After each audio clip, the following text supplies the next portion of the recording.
Totally Nonsense on Nonsense News Nation. Totally.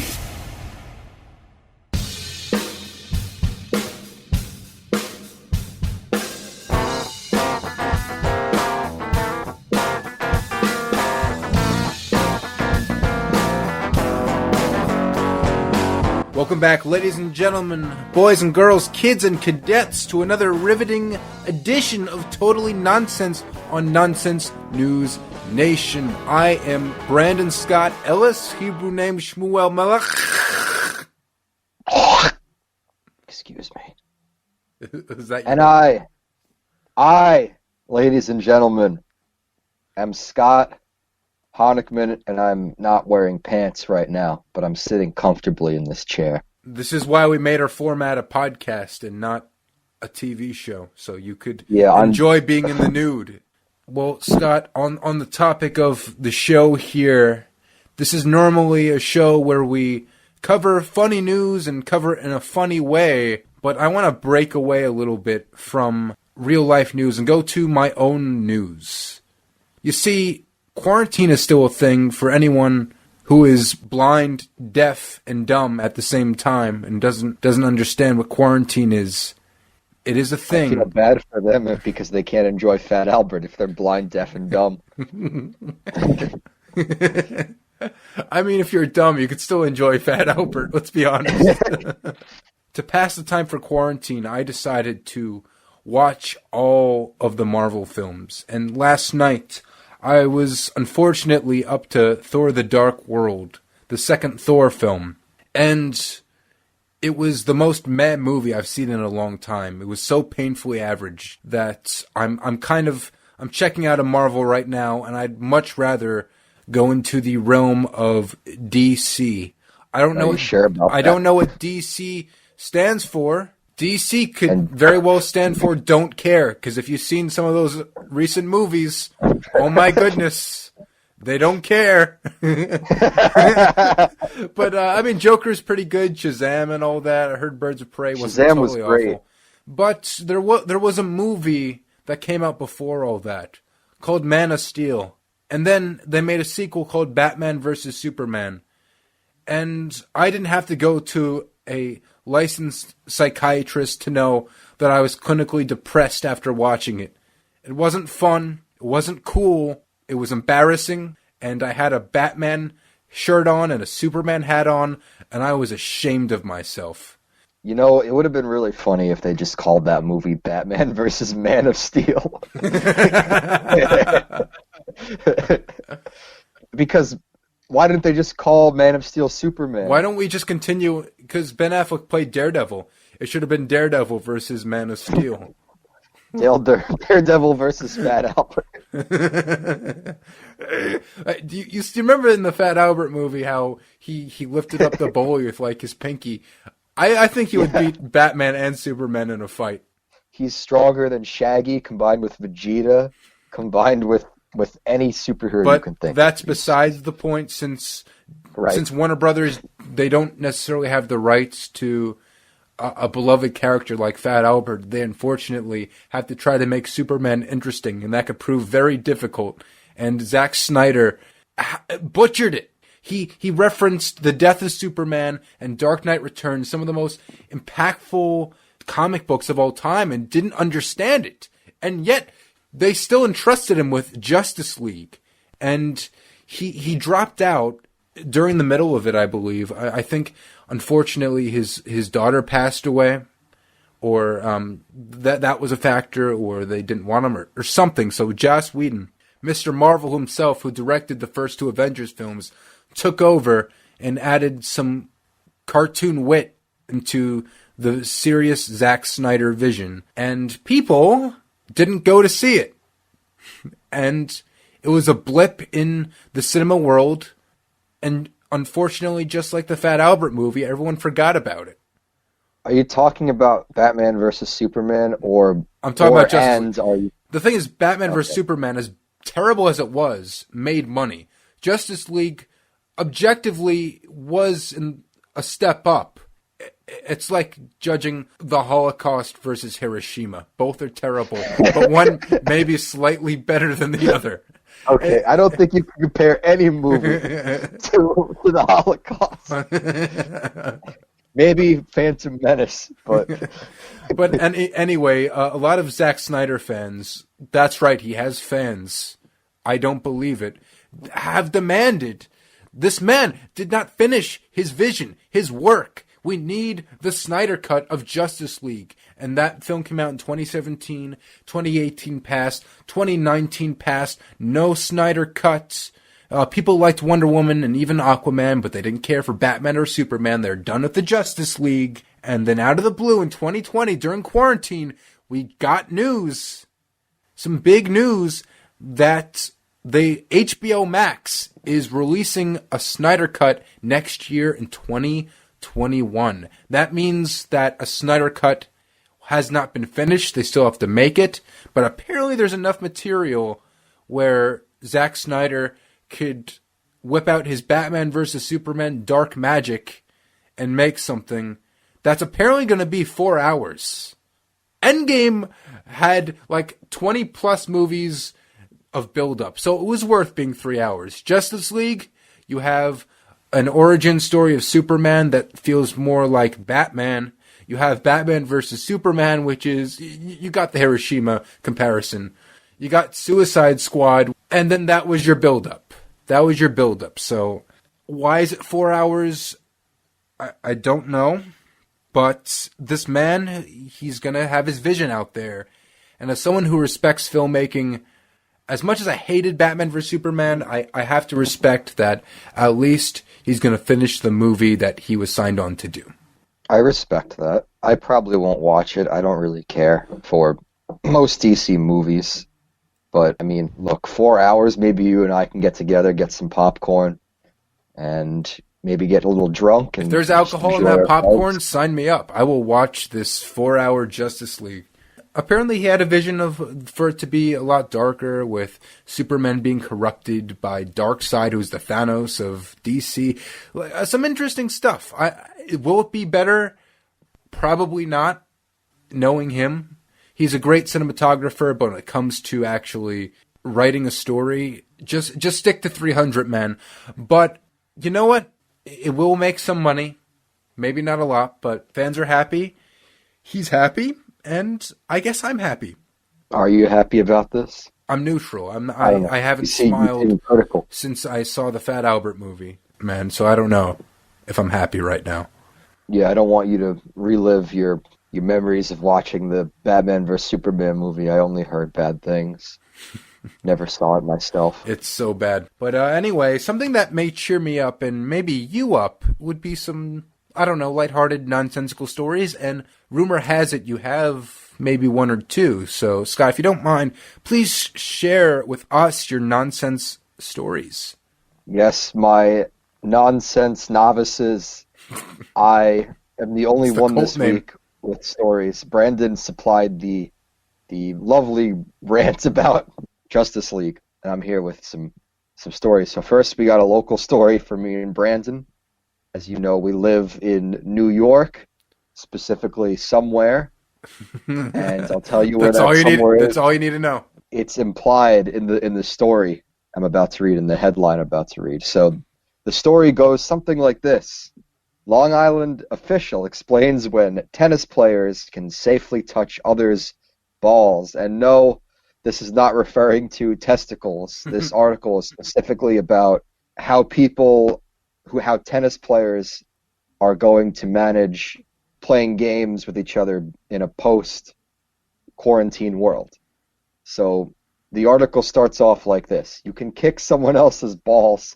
You just can't touch them, says Nassau County top public official. It's tennis. You don't kick balls. Maybe if you're a sore loser, you kick some balls, but it's tennis. But now you can't even touch anyone else's balls, because what if somebody rubbed their nose with their hand, and then they grab the tennis ball, and they hit it towards you, and then you could they touch it, and then you die? Could they wear special tennis gloves? Let's see. In this article, they have some... they say... If you're playing with someone in your household, you can touch their tennis balls, of course, because you already live with them. But they say wash your tennis balls, or mark. They give advice in this article to mark your tennis balls with a Sharpie, so people know whose balls belong to who. And the last thing you want to do is misplace your balls, because balls are the cornerstone of manhood of many people's lives. Yes. You don't want your balls to be bouncing about. You don't want your infected balls bouncing about on a tennis court. You just don't want that. You got to make sure that your balls are safe. They're in a nice protective sack where you could have them, and make sure no one touches them. Make sure they're firm and they're good. And always bring more than 2 balls. You lose a ball. Exactly, but you want to have enough in the sack to where you can play. Scott, it must be hard with the ball situation. I'm speaking about the other term for ball, because in tennis, their shorts are so short. Practically, they're not even wearing anything. Those tennis balls are hanging loose. If you're Wendy Williams, it's not a problem. But if you're a dude playing tennis, you're bound to get a few balls hit. Balls safe. You better wear exactly. All right, enough about testicles. We're gonna move on. What? To I thought my talking about tennis story. balls. I'm sorry. Autocorrect. Tennis balls. Squidward testicles. Tentacles. I have a ridiculous second story, Brandon. It's ridiculous. I'm all ears. And so, listen to this headline. This headline is enough to make anybody laugh. Lawmaker billed $4,700 for spilling olive oil on Capitol Hill steps in response to satanic demonstration. So supposedly, in Washington State, not Washington D.C., there was a demonic demonstration going on, and basically there is this group of young people. All of these people are walking in a straight line, and they're all dressed in black robes and black hoodies. It's like the reverse Ku Klux Klan. They're all in black except white. They're all being led by this one woman who's wearing a pair of demon horns, and she's wearing a satanic, I forget what it's called. Maybe she's wearing a pendant. Hold up. Maybe if she has horns, she identifies as a deer. Maybe this is... we're not going to talk about that. not that story. Look, if you want to be a deer in your own time, that's fine. We're not gonna make fun of anybody. Listen, we love animals. To be an animal. So we love them very much. If you claim to be an animal, I'll probably love you more than Scott here. That's right, Brandon. No one knows this, but off camera, I sometimes pet Brandon and he purrs. How else am I supposed to respond? Hiss? He has a gentle touch. I'm glad. Yeah. Behind the ears. I'm glad you don't hiss. I'm a sucker for that. I sometimes see you at your house just rubbing up against furniture, and then you're on all fours, and when your dad takes out food from the fridge, you meow. I'm thanking him for the food. Exactly. But in all seriousness, if you want to be a deer, be a deer. Just please, if you're going to do it on camera, get ready for some criticism. Both of those stories are really interesting, but this is really something. So basically what was happening, there was this demonic demonstration on the north steps of the Capitol building in Seattle, and these people in black robes are dressing up, walking around, and one of them poured olive oil on the steps, and now is being sued. Was fined $4,700 for all of it. It doesn't come off so easily. I see the anger. It has happened on March 6th. Many of them were wearing. I'm just reading this. They were performing not a cult leading, but according to this article, an invocation. I don't really know what that means. So that's basically all I want to say. This happened in Washington State. This demonic protest. This is hilarious to me. I honestly wish I was participating in this. It's hilarious until a drop of olive oil goes on your nice fancy suit because you decide to go to Washington State. Why do you think the demonic demonstrators were pouring olive oil? Or one of them was. What do you think olive oil has to do with Satan? I think Satan would want you to waste perfectly good olive oil. And by wasting it, especially around quarantine time, that's straight up evil. Olive oil is a staple. Or maybe they just wanted to pour olive oil on the steps so somebody could slip, and then Satan will laugh in their face as they... Isn't olive oil like Popeye's girlfriend? Olive oil. Yeah, her name's Olive. Where's me spinach? They drop her on the ground. Olive oil, no! You killed her! You demonic losers! Where's me spinach? It's in the olive oil. No. Kind of sounds like Peter Dinklage. Where's me spinach? You mean Peter Dinklage from Avengers Infinity War? When he was the giant dwarf? Get it? Because he's a real dwarf, so they made him really big. Where's Thor? Tree, where's my spinach? That's how I get really big. You think Peter Dinklage ate a lot of spinach for Avengers Infinity War? It's the only thing that can make him grow to that Hold size. up. And at the end of Infinity War, spoilers, Thanos snaps his fingers and half of the population disappears. That means also half of the spinach population must have disappeared too. And since Peter Dinklage didn't have enough spinach, he couldn't film for Endgame, and he wasn't big enough. That's my headcanon of why Peter Dinklage was not in Avengers Endgame. Well, if we ever get Joss Whedon on the show, you can ask him. He didn't direct that. He was Who too busy with Infinity War? the Russo brothers. Oh, for a second I thought you said the Fine brothers from YouTube. They ain't fine, trust me. No, not the Fine brothers. I'm thinking back But to I'm thinking back to Peter Dinklage's character from Infinity War. Excuse me. Can we just say that was one of the best roles ever put in a comic book movie? Can we just agree right now? Yes. No, you're absolutely he right. had these two metallic fists. Thor, help me wipe. I've been stuck here. I mean, I think, there's no other people that lives on his planet anymore, so he doesn't have to worry about running out of toilet paper, but he just can't use it. He has two iron fists, and they have spikes on them too, I believe. Like, it must be painful.